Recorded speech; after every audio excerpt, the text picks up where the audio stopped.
Well, I brought some notes. This is really not my forte. I'd actually rather be I feel more comfortable facing Mariano Rivera in the World Series than standing up here right now. I haven't got any hits off that guy ever, and he's retired, so maybe I got a chance. But anyways, let's get going. I would like to thank the OTA for inviting me to speak here today, and all the organizations and the people that have time to come here to D.C. I was invited to share some insight into my personal journey that led me to start my organic farming company in 2009. Although Gwendolyn got some kind of wrong facts, but some fake news, if you will. We manage just under 500 certified organic tillable acres, and I'm excited to be here to collaborate with like-minded people about organic farming.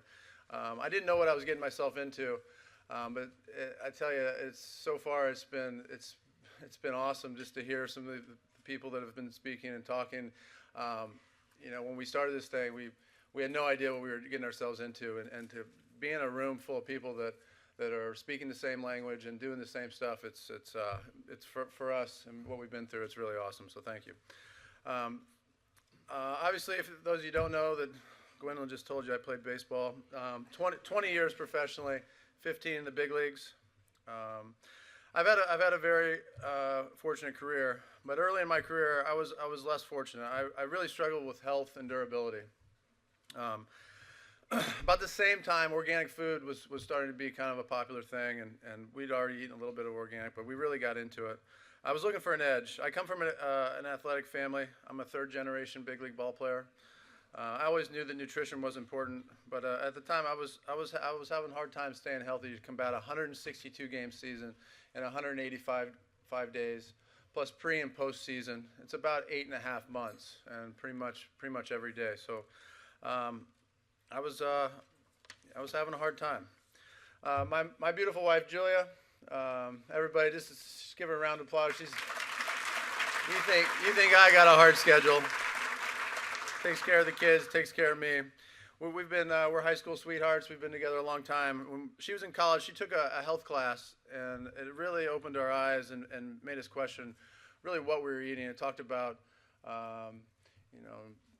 chickens and cows and non-organic food and what's really going in, on the plates and into your mouths, and it was eye-opening. We were young and on a low budget, but we did the best we could. And about 10 years ago, we eliminated gluten and dairy entirely from our lives and tried to stay away from non-GMO, non-organic food and GMOs as much as possible.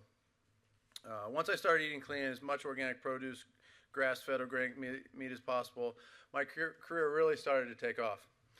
I met John Woods out of Eastern Missouri, U.S. Wellness. He does grass-fed, grass-finished meats. He's not certified organic because, in his words, he doesn't want to go through the certification process. As some of you know, it can be challenging. But we've been getting our meat shipped in from John for pretty much till this day. I know there's some places in the market you can get some good organic and non-fed meats, but we still use John pretty regularly. I hired a chef to prepare my meals on road trips. Now the guy travels with me, and a couple of my teammates use him. The high standards that I maintain, they're not the norm, not even in baseball. I've been ahead of the curve. When I began my journey, gluten-free and organic were hardly popular terms. And as you know, back then they were really hard to find. Add in the overall lack of knowledge with these items among my teammates and in clubhouse definitely put me in the minority. It was difficult to eat clean in the beginning, but thanks to many people in this room today and their contributions, their hard work, and their commitment, you can find a wide selection of gluten-free and organic products in stores across the country. And for that, I congratulate you people, and I thank you. Take a round of applause for yourselves. That's a lot of hard work. About the same time as my diet revolution, I purchased my first 280 acres in central Illinois, not far from Springfield, where I was born and raised. My dream was to have a farm that matched my philosophy on food and diet. I didn't want toxic chemicals on my property and my crops, and I still don't want toxic chemicals on my or my family's food. There wasn't much of a roadmap for organic farming then, so we had our ups and downs. In the beginning, we were totally clueless. We came into it having no idea what we were doing. The only thing we knew is that we wanted to be organic. We hired a consultant early on that was a huge help. Farming practices, certifications for organic farming can be daunting, especially for someone just getting started. There are so many regulations and red tape and lack of resources and how to navigate them. The process can be troubling. It deters many landowners and farmers attempting to convert. To be fair, organic farmers are held to extremely high standards to get certified in the United States. It's not the same worldwide. Recently, I don't know if you've seen this, but I read a Washington Post article about 36 million pounds. You've seen this. See, I wrote this speech not knowing what I was getting myself into. I could probably just throw this thing out and just wing it from here. Well, 21 million pounds of GMO products found its way into the marketplace and before being caught. As an organic consumer, organic farmer and an organic consumer, that is totally heartbreaking. The process of becoming certified, fighting weeds, following strenuous regulations, planting cover crops, and all the other hard works that go into doing the right way, as some of you know, along with not wanting to ingest those products, made that news really unsettling, to say the least. In central Illinois, cash crops are corn, soybeans, and wheat. Our first consultant had us on a 4-year rotation with one fallow year. As you farmers know, fallow is not the best. I really had a hard time convincing my farmer originally to even convert to organics and get on board with us. And the fallow years it's what hurt us the most. Our first consultant was very traditional. Our methods and equipments were crude. But after the 3-year transitional period, we had a successful and certified crop. Once we proved we could successfully grow a crop, my small-time operation was off and running. We were constantly searching for ways to integrate expert information to optimize productivity while utilizing the best practices to preserve the land. As we continued to learn and grow, we met Gary Zimmer of Midwest BioAg out of Wisconsin late in 2015. He really transformed what we were doing. He provided our farm team with invaluable expertise and has been instrumental to the growth and knowledge of our operation. We have learned that equipment, while not cheap, is the key to our success. We have recently purchased the following equipment and has really begun to pay dividends towards fighting weeds and increasing yields. High-speed tillage tools, cultivators, rotary hoes, and just recently we got delivered our in-row burner. Now, for you farmers out there, this in-row burner might be the revolution for organic farmers. It has really opened our eyes and changed the way we do things and our yields and our potential growth. We bought some grain bins. Those are certified, and our grain bins can probably handle double our operation that we currently have. So we're looking to grow. Our techniques and practices with the use of Midwest BioAg's organic fertilizers have allowed us to go to a 3-year rotation instead of the 4. Leaving out that fallow year has been crucial to our growth. We have learned proper timing of planting, cultivation, tilling, harvesting, and the newfound approach to soil health, which is Gary Zimmer and Midwest BioAg's mission. Without healthy soil, as you know, organic farming is near impossible. Midwest BioAg's custom blend fertilizers and soil correctors have led to higher yields, healthier soils full of nutrients, earthworms, and all the kind of things that are supposed to be there, but aren't in my neighbor's fields that are conventional just next door. For those of you who haven't had the pleasure of listening to Mr. Gary Zimmer, Midwest BioAg, speak about soil health, nutrition, and remineralization of soil, I suggest you check him out. It's fascinating stuff. We have grown considerably in the last 8 years. We've added 3 properties to date and are just under 500 tillable acres. We have an expansive crep, wetland, and wildlife preserve, which includes the planting of over 1,000 trees, native grasses, and food plots. We also removed 300 acres of the invasive species bush honeysuckle. In the Midwest, and where I'm from, the bush honeysuckle is terrible. It's taking over timber. They're saying within 20 years there will be no regrowth of hardwoods, native hardwoods, in our area, which is terribly consuming. The Illinois Department of Natural Resources helped us do that project, and as many people that come to my farm, they say that we have the cleanest timber around.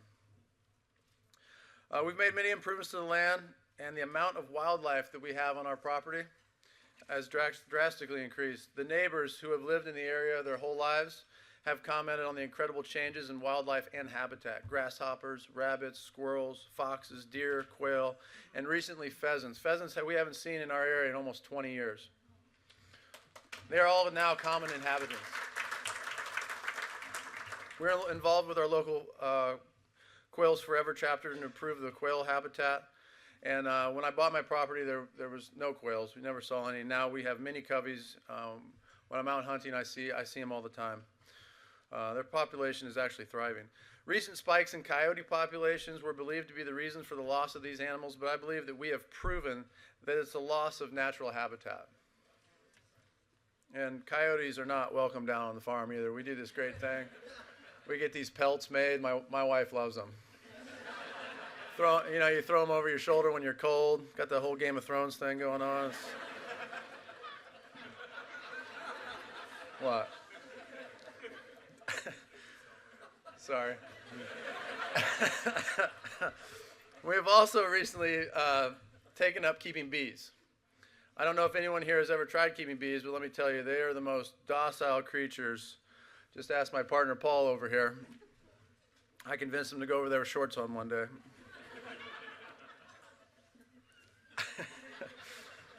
I recently read a study about the decline in bee populations the last couple years, and the findings were very troubling. One study claimed 44% drop in bee populations across the U.S. in 2015 and 2016. We have 4 hives, and it's been challenging to keep our hives alive. We have 2 hives that are strong, and they go year to year, but two of the 4, we can't keep them. It almost matches the study. We're doing all we can, but I don't have to tell you what happens if our major pollinators fall to extinction. As I've mentioned, for people wanting to convert to organics, establishing a relationship with a person, the know-how for organic farming is crucial. To be blunt, conventional farmers nowadays lack the knowledge and the equipment to farm organically, and ultimately they can't afford the 3-year transition. One of my farming companies, JW Organics, is preparing a consultant wing where we advise landowners and farmers to help those wanting to transition to certified organic farming. I've already spoken to a few people here today that are way ahead of us and already doing that thing. I think that's great. That's crucial for going forward for organic farming. From equipment recommendations to grain marketing, cultivation assistance, weed prevention, crop rotation, navigating the red tape and the certification process, the list goes on. One thing I know is that people wanting to transition need help and the tools to do so. We're preparing to help those in need of guidance. Oh yeah. So that brings me where we are now. We have a goal of acquiring 1,000 tillable acres by the time I retire, with an ultimate goal of 10,000 acres under management via ownership, consulting, or lease agreements. Not a record, by the way. This guy's got me by times 10. There's no timetable on my requirement. I want to play as long as I can. With my diet, I feel confident I've given myself every chance to play well into my 40s. Nowadays, most ball players don't play every day past mid-30s. You don't find too many guys my age. I just turned 38 over the weekend. If you'd like to send birthday gifts to the stadium, I'll probably receive them. So. The cost of land has inflated in recent years. There's still buying and leasing opportunities in the market today, but it's tough. The conventional markets have really changed the landscape of farming. Definitely farmland in our area. It's such an unknown place right now. I believe we have established the knowledge base and instincts now to identify talented farm operators and create an apprentice-like approach to position organic operators throughout the Midwest. Some of you people are already doing this, and I applaud you. I believe it can be done. There are plenty of organic farming practices that can be implemented and lots of property owners wanting to preserve their land. We hear from people all the time that inherit ground or they buy ground and they want to go organic, but they have no idea how to do it. It's one of the reasons why we started this company. Now, before I conclude, there are many challenges that lie ahead for organic farmers, as some of you know, and I want to dig into some of these frictions. I know that there are people in this room who are largely responsible for future and current policies, and as a consumer, the lack of GMO labeling in the marketplace today is totally unacceptable. Food labeling is paramount. I should have the right to know what I'm putting in my body, but so should anyone, not just athletes, but anybody. If they want to know what's in their food, they should have a right to know. Uneven regulations restrict our abilities to grow as well. Where my friendly, conventional farming neighbor can plant and spray whatever he wants up to the property line, while I have to surrender 30 feet of my own ground to meet regulations just so my crops aren't contaminated by GMOs and toxic chemicals that leach from their property to mine. My crops are at risk for contamination by chemicals and GMOs that could trigger a refusal by the elevator where we sell our grain. Ken Dalmore from Clarkson Grains here. We worked together for the last 5 years. He's one of the biggest. They have one of the biggest operations in Central Illinois, and for an organic farmer, there's not too many places to sell your grain. But Ken, tell me if I'm right. If we send over a load that's been contaminated, you guys, where's Ken? There you are. You guys will refuse it, right? As you should.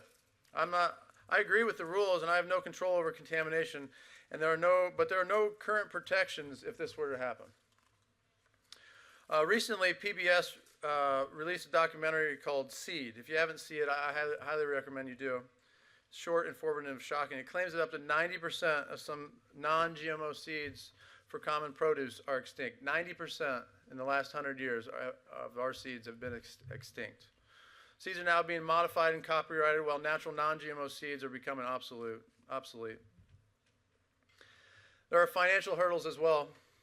The high price tag on new equipment, organic fertilizers, seeds, and added manpower is crippling for the organic farmer. Tax breaks or tax benefits could vastly improve conditions for farmers and landowners wanting to convert but can't afford.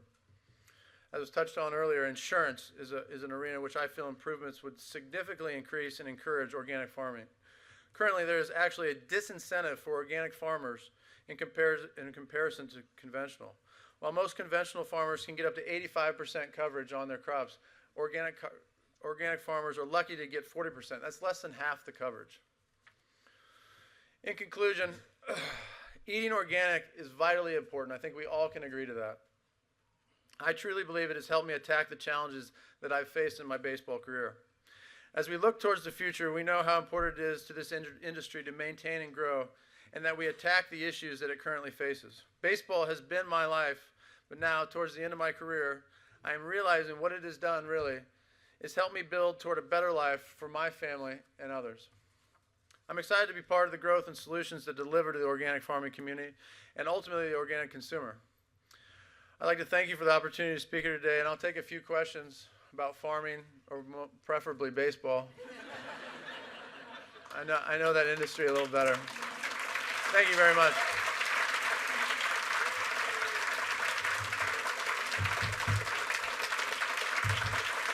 Thank you.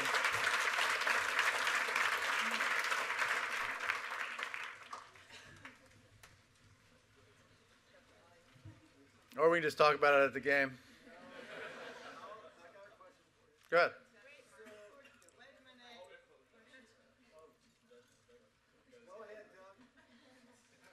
Jayson, thank you so much for sharing your experience with us. I guess I'm just curious how many of your teammates or fellow ball players have adopted or at least open to your thoughts on nutrition and food quality? It's come a long way. When I got here to Washington 7 seasons ago, no one knew anything about anything. It was coming from a team in Philadelphia where we had been to two World Series. We were successful. We had a lot of older veteran guys. When I came here, we had a lot of younger guys that didn't know a whole lot about anything. There wasn't much thought to nutrition and training.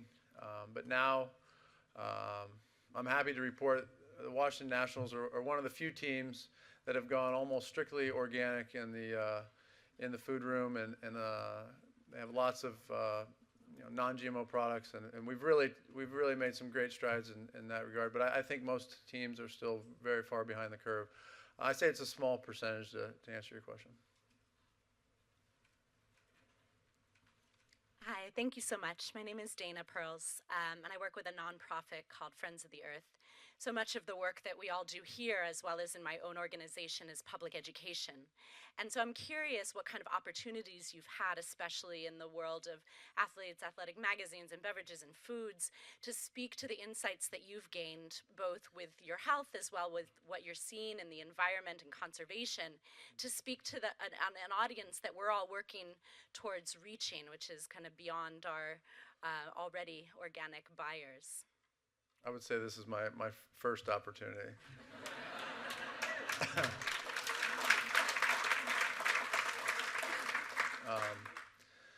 I got started when I started this thing. I didn't really know what I was doing. I didn't really, wasn't planning on anything. It just kind of just happened organically. It just, I saw this thing up here. Organic farmers are 35% more profitable than the average farmer. That's what it's all about right there, right? I mean, we didn't know what we were doing. I thought we were just going to do this whole thing and have a nice place for the animals and for us to hang out. And here we are 9 years later, and I think we're continuing on. So as time goes on and my career winds down, I think I'll have more opportunities and kind of see myself heading in this direction. It's kind of my next life, but. Hopefully it's not too soon. I think I got some. I got a few good years in me, and this is my last season in Washington potentially, and I'll be a free agent after this year. I'm looking to still play every day, and so in the meantime, I'm focused on baseball. But long term, this is where I'm going to put my attention and put my energy.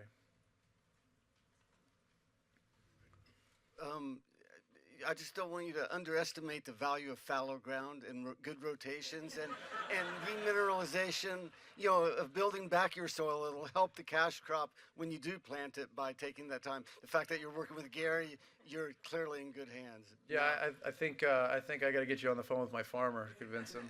Well, and I'm happy to talk to him or anybody else. We are doing cover crops and green manure, and I think with our recent finding with Midwest BioAg, we found ways to integrate organic fertilizers and some things to build the topsoil and as we go. And we're experimenting still, and we're obviously we're really new at this. So any help along the way, we were open to it. And I started farming organically in '73, and we didn't have a clue. We just made it up as we went, and that's the way You're most doing of us okay went. now, aren't you? Yeah. So a question I had for you though is, you raised an issue that many of us have. Why is the responsibility for buffers on us versus the people that are using technologies or chemicals or poisons that that are drifting over, etc. And so I appreciate your sensitivity to it. And in that case, I know you have a game tonight, but what are you doing tomorrow? Would you like to come up on the hill and talk to some Congress folks? Well, we play every day. Yeah. I would love to, actually, but we play at 4. What time are you going to be there? You going to be? Is it in the morning? I can make the morning work, but maybe not in the afternoon. We can make the morning work. Yeah. 8. Let me check with the boss real quick. She might have me doing some chores in the morning. We have an extensive organic farm or organic garden at our house that we keep ourselves. She might have me doing some chores in the garden tomorrow, but we'll see what we can do. We've got a meeting with Rodney Davis at 9:30, so 9:30. plant the seed. All right, we'll see what happens. We'll see how that game goes tonight. Jayson, since you mentioned your free agency, just wanted to mention that San Francisco AT&T Park has got a great deal of organic food, actually, in the stadium as well as in the clubhouse. So I was going to ask you who your congressman was, but we already got that out. So we really need you. Actually, Rodney Davis is a key guy. in the process this year, and very important that we have him on our side. So. Well, it's good to know. I'm probably looking to go to the American League if I don't stay here in Washington, but thanks for the invitation. Yeah, well, we might have to suffer through the DH, Yeah, San that's kind Francisco of anyway. You're picking up what I'm laying down, all right.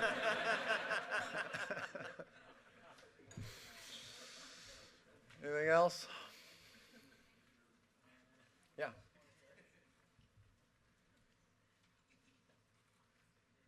Gosh, I don't know if this is a question. It probably isn't. More of an observation.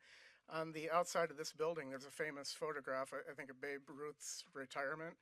And he's not exactly the model for physical fitness and has gone down historically as, look how many hot dogs the guy ate. But it occurs to me that he played in the 30s, and those hot dogs were probably not certified, but they were organic. It was a different food system back then. Yeah, and a lot's changed since then. Now you got guys throwing, pretty much every guy out of a bullpen is going to be throwing 97 to 100. I don't know what they threw back then, but it wasn't that. Not to take anything away from his from his abilities, but the game's changed and the times have changed. The training and the training's come a long way. Medical staffs have come a long way. I was talking to somebody earlier, and they were talking about European soccer. The Nats hired a guy that was the head trainer in London for the Leeds soccer team. We got him over last year, and he's been instrumental in kind of changing the way the Nationals do their training, their medical, and their nutrition. So it's kind of more in line with what I've been saying and what I've been doing throughout my whole career. So it's been a nice addition. But the game's evolving, and you see now with all the the sabermetrics and all the stuff with the shifts and all this stuff. Times are changing, and you have to adapt.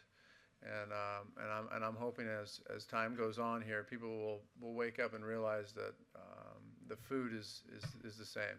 It's at some point you just can't keep going in the same direction. It just doesn't make sense. And I think that this is the type of platform where things can get changed and we can move forward as a whole. And before today, I did not know what I was getting into, and I got to say, I thank you for doing all this. I'm happy and glad to be a part of this because this is something I can get behind.